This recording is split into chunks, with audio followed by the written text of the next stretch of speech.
Chaoy, crying. Nagkaroon kasi ako ng bad dream eh. Ang mga anak ko, umiiyak sila. Kailangan na nila ako, Efren. Kailangan ko makaalis na rito. Kailangan ko na puntahan ng mga anak ko. Huwag kang pabigla-bigla. Hindi pa kaya ng katawan mo. Gusto kong ako mismo makabalita kung ano nangyari na sa mga anak ko. Dito ka na lang muna, Olivia. Ako na lang ang lalakad. Bakit ganyan yung tatay mo? Siya pa yung nag-utos na magnakaw kayo? Manahimik ka. Puro ka na nga sablay pa na ipareklamo mo. So wala na si Kuya Justin sa atin. I'm sorry kasi wala akong magawa para mahanap natin siya. Ayokong magaya mga kapatid ko sa mga bata dito. Pag nakatakas ako dito, papalikan ko sila. Yung asawa mo, Pinagtaksilan niya ako. Pinabayaan niya kaming mag-iina. Dahil sa kanya, nangyari ito sa amin. Siya ang dahilan kaya nasira ang pamilya namin. Lagi mo ako inaalala. Ulit-ulit kong sasabihin, mahal na mahal kita. Pwede ba, Froilan? Tanggalin mo na sa sistema mo yung mga batang yun. Sa ampunan, walang pumapansin sa akin. Yung mga magkakapatid na yun, pakiramdam ko, gusto nila ako. Ako rin eh, malapit din ang loob ko sa kanila. Ate Cha, let's play. Bawal nga, Mickey. Baka makita tayo ni Ate Vicky. Ay nako, pabayaan niyo na nga yung si Witch Vicky. Sige na, maglaro na kayo. Mickey, Cha, hindi kayo pwede mag-play dito. Ate Cha, habol. Gusto mo talaga habulin kita, ha? Sige. Dali! Dahan-dahan, Mickey! Ay! Hindi! Baka mabangga ka. Gusto mong mag-play? Pe-play kayo? Pera ma. Ate Cha, inabaraw mo si Daddy. Mag-play, di ba?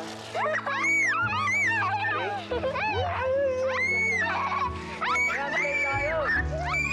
Daddy, mag-chase na tayo!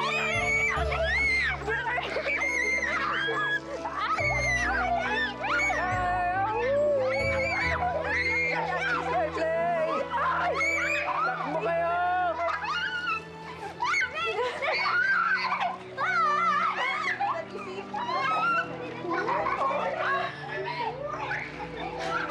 Ay, naku, Bes. Kahit anong pagpapaiwas ang gawin mo,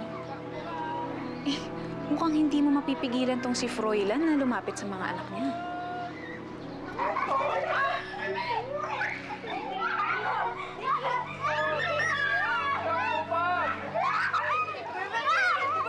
Talagang sinasagad ng mga lecheng batang yan ang pasensya ko. Hindi naman nila maalala kung anong ginawa ko sa kanila. Hindi na sila nagtanda. Eh, kung ganyang sumasakit ang ulo mo sa kanila, bakit di mo na lang sila ilayo? O kaya, iligaw mo. Total, parang kuting lang din naman ang mga tingin mo sa kanila, di ba?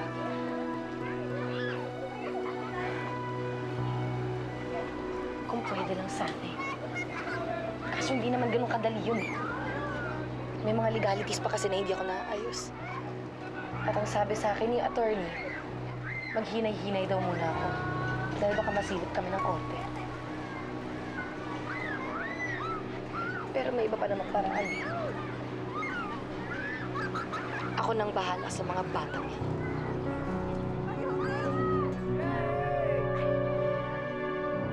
Bilisan mo! Kailangan makarating tayo kaagad sa bayan. Eh, ano pang gagawin natin dun? Meron lang akong mga aayusin. Si Olivia kasi, bumubuti na yung kalagayan niya. Nakakapaglakad na. Ngayon, di na siya mapakali. Hinahanap na niya yung mga anak niya. Eh, matagal na nating alam na ligtas na yung mga anak niya. Eh, bakit ba hindi mo pa sabihin sa kanya? Teka. Ano ba ang plano mo? Bakit ba hindi pa natin sabihin sa kanya yung totoo? pwede ba huwag ka na marami pang tanong? Alam ko naman kung anong ginagawa ko eh.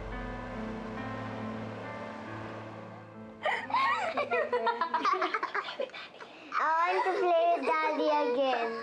Oo nga, no? Asay makipaglaro kay Daddy. Sige, sasabihin ulit natin maglaro tayo. Pero baka pagod na yun eh.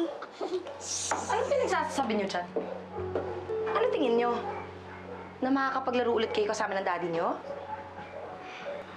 Kids, Hindi na ulit mangyayari yun. Dahil sa susunod na lumapit si Froilan sa inyo, kayo na mismo ang iiwas. Hindi na kayo pwedeng lumapit sa kanya at hindi na rin siya pwedeng lumapit sa inyo.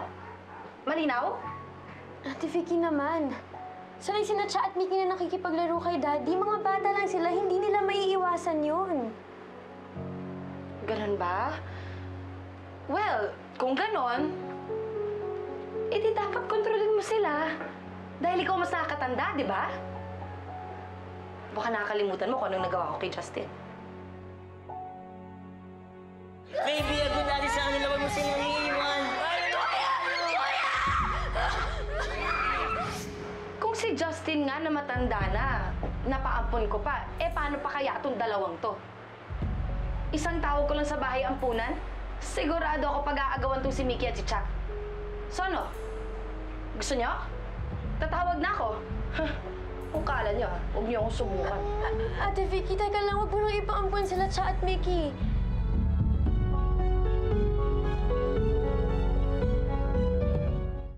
Ate Vicky, please. Huwag mo kami ibigay sa kanila. Sumusobra ka na, Ate Vicky, ah. Hindi ako papayag na pampun mo sina Cha at Mickey.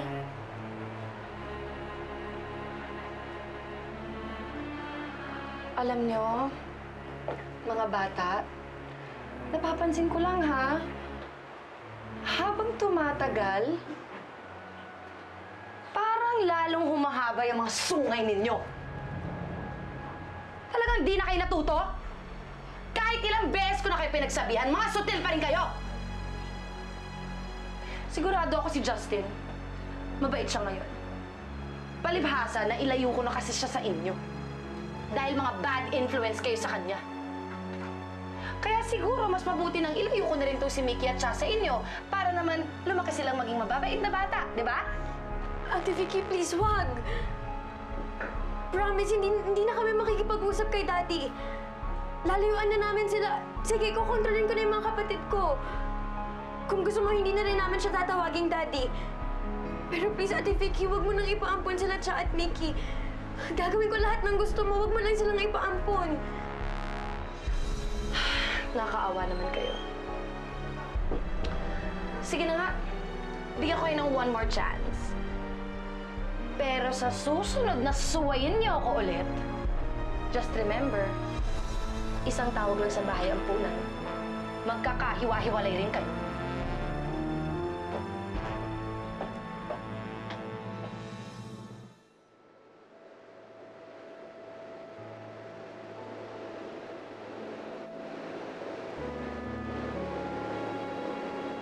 Sana may magandang balita sa pagbalik ni Efren galing bayan.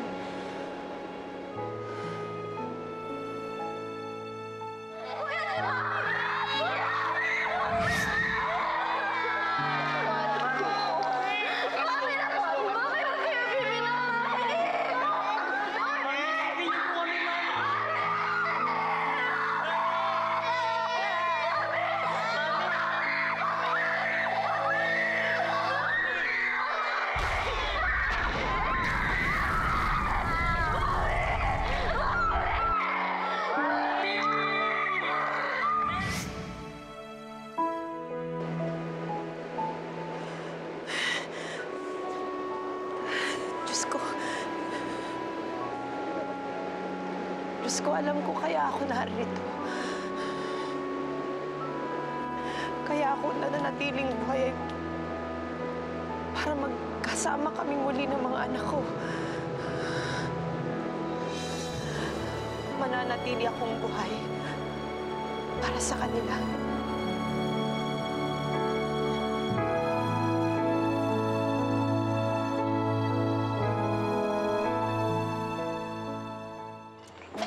Father, the Son, the Holy Spirit.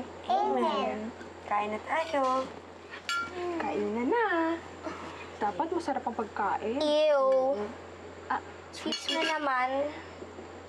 Sarap. Shine, di ba sabi ni Mami, dapat thankful tayo sa lahat na meron tayo?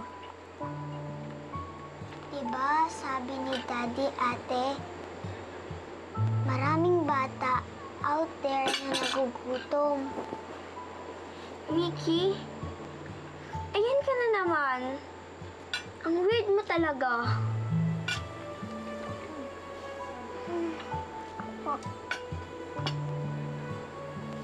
This is yummy.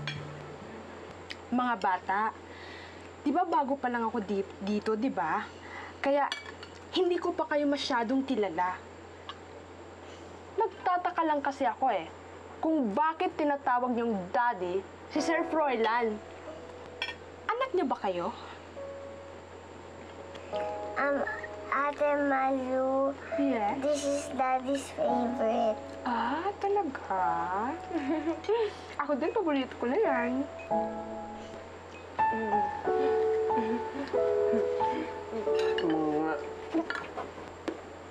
Bata, Si Sir. pwede ba akong sumalo sa inyo? Pareho pala tayo ng trip Sarap, di ba? Opo, Daddy. Diba, this is your favorite, Daddy?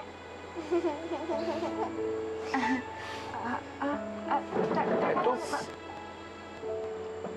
Sir Juan, pasensya na po kayo Tapos na din po kami kumain. Mickey, stand up. Come on, let's go. Ay, pero mga bata, Let's go. Sige lang, kain ka lang. Cha, let's Shine, go. Sige na.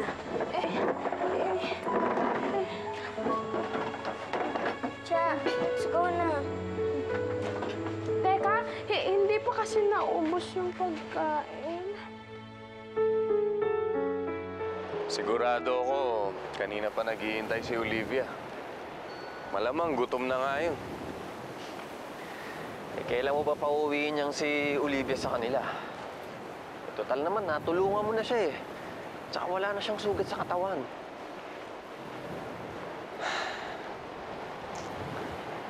Alam mo, Bedong, nakapag-desisyon na ako. Mananatili siya sa isla na to. Hindi siya aalis dito.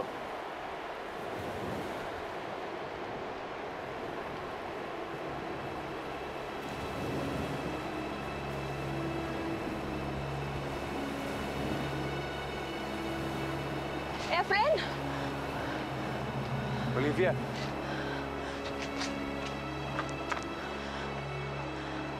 Kaya pala ayaw mo akong umalis para hanapin ang mga anak ko. Dahil balak mo na pala akong ikulong dito sa isla? hindi yun ganun. Nagtiwala ako sa'yo. Akala ko tutulungan mo ako. Olivia, Di pala, wala kang balak na paalisin ako dito. hindi yun ganun. Magpapaliwanag ako sa'yo. Makinig ka muna. Tawan mo ako! Olivia!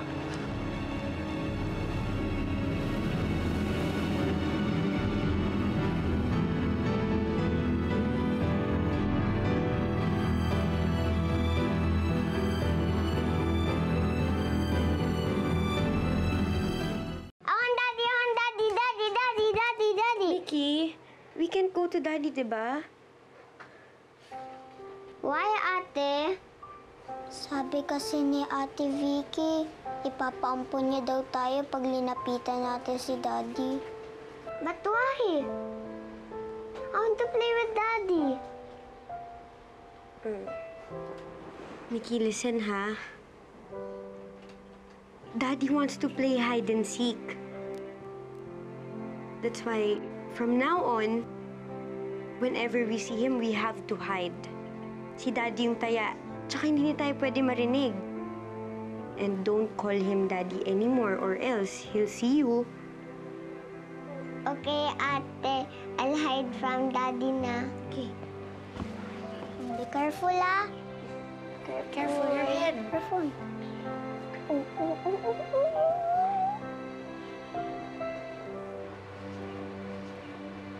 Ate, sana nandito na lang si Mami, no?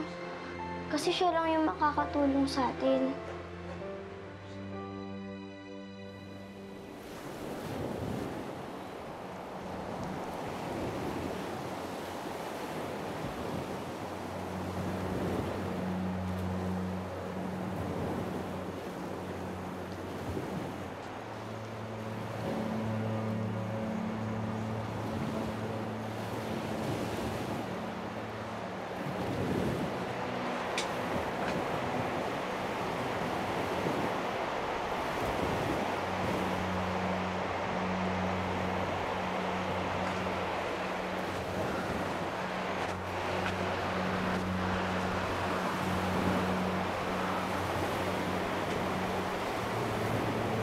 Olivia, Aalis na ako.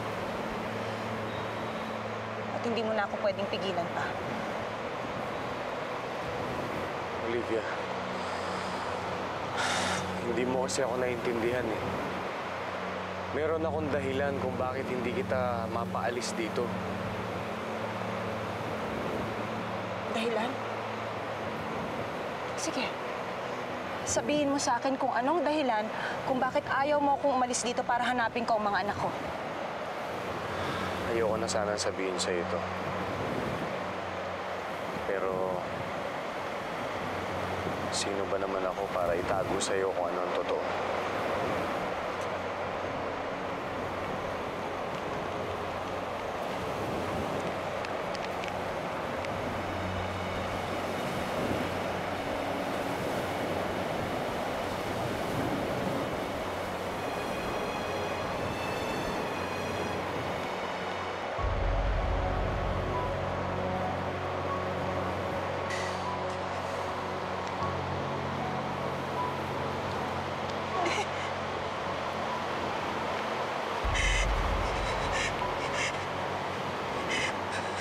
Buhay ang mga anak ko!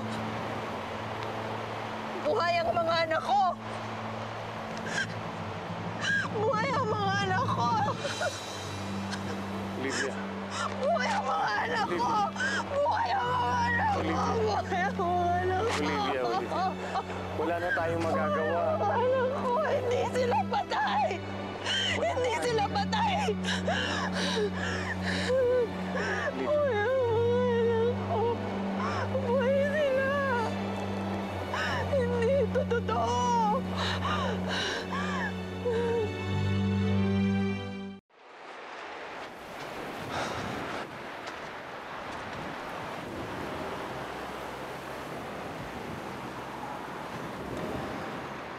Olivia, naiintindihan ko naman yung nararamdaman mo sa ngayon. Masakit talaga mawalan ng mahal sa buhay. Hindi ako naniniwalang patay ang mga anak ko. Buhay sila. Alam ko. Nararamdaman ko.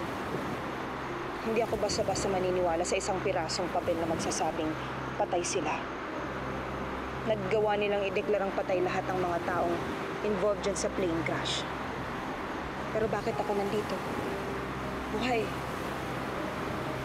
Olivia. Pagbalik natin sa Maynila, pahanap ko ulit ang mga anak ko. At hindi ako hihinto hanggat hindi ko sila nakikita.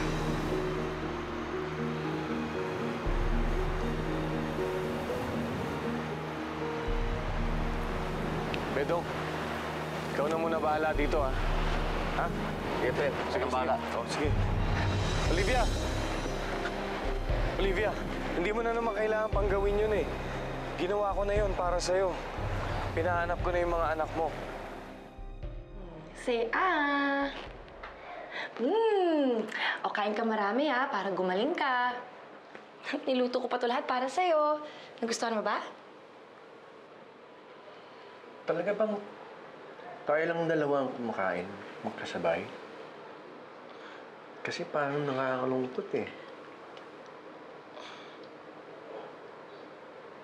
Pasabayin kaya natin yung mga bata para mas masaya. Naku, yung mga bata, hindi naman sila sanay kumain dito eh. At saka, hindi ka sanay na kumain na may kasamang iba. Ayaw mo yung yung magulo habang kumakain. Hindi ka ganun. Actually, ang gusto mo lang kasama habang kumakain, ay ako lang.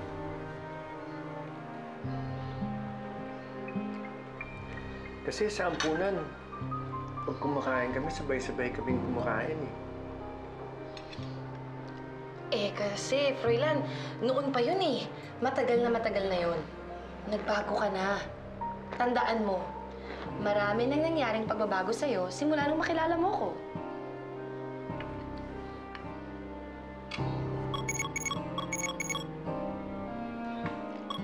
Hello, attorney? Hello, yeah? Okay. Sige, ayusin ko. Basta, paki-prepare na lang yung mga documents na kailangan kong pirmahan. Okay? I'll see you. Naku, Froilan, marami pa pala akong kailangan ayusin sa office. Ganito, kumain ka na marami, tapos pagkatapos niyan, magte-therapy kay ni Dan. Kailangan ko na umalis, kailangan ko na punta sa office, okay? Kumain ka marami, ha? Mwah! Natutulog ba ang Diyos? Natutulog ba?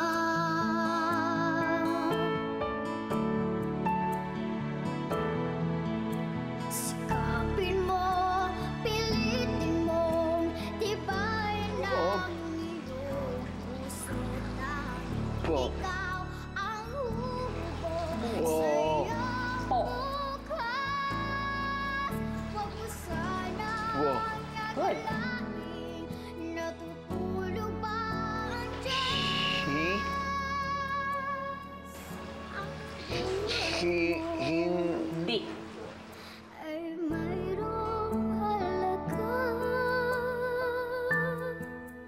sa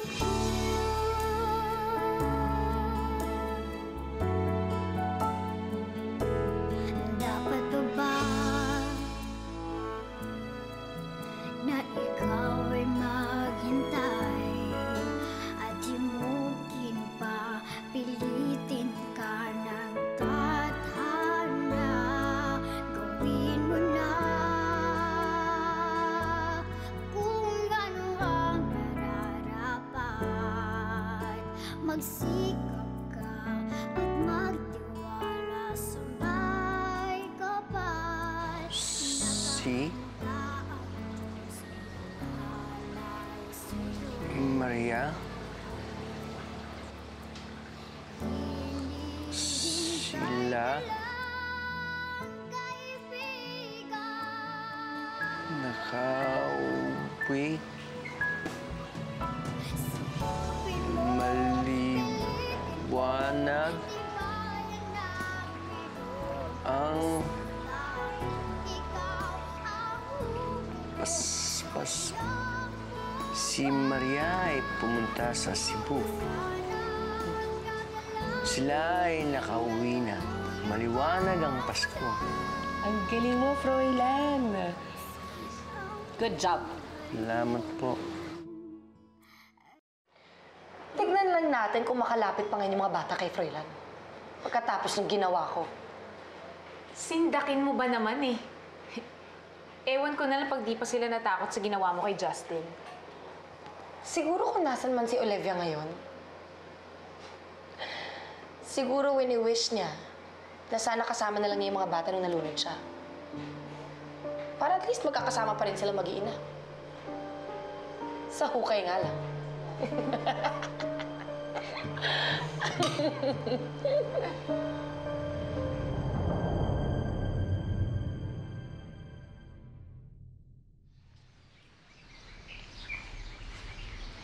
Efren, bakit tayo nandito?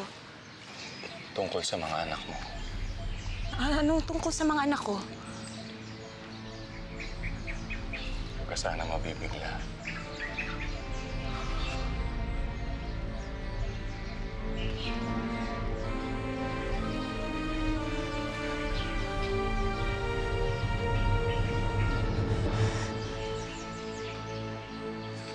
Mga anak ko.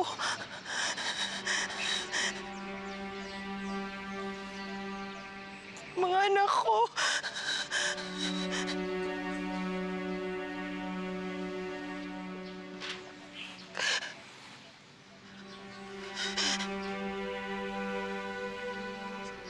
Justine.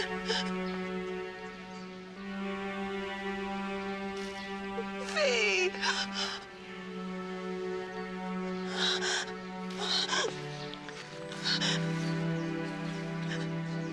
Shine.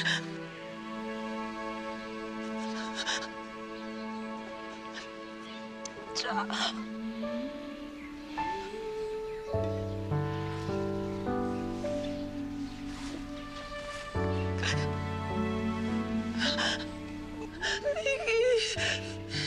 Vicky, bunso ko.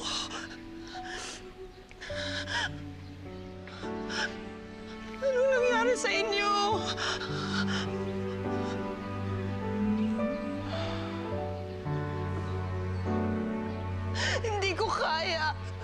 Hindi ko kaya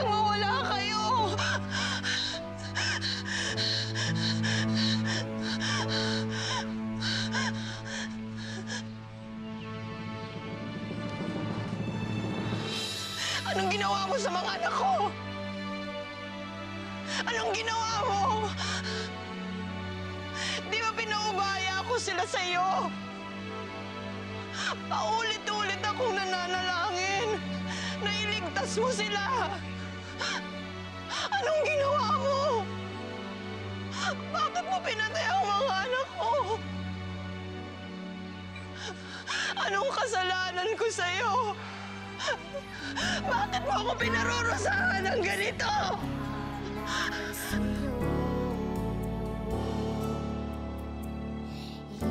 Hinihintay ka lang, kaibigan.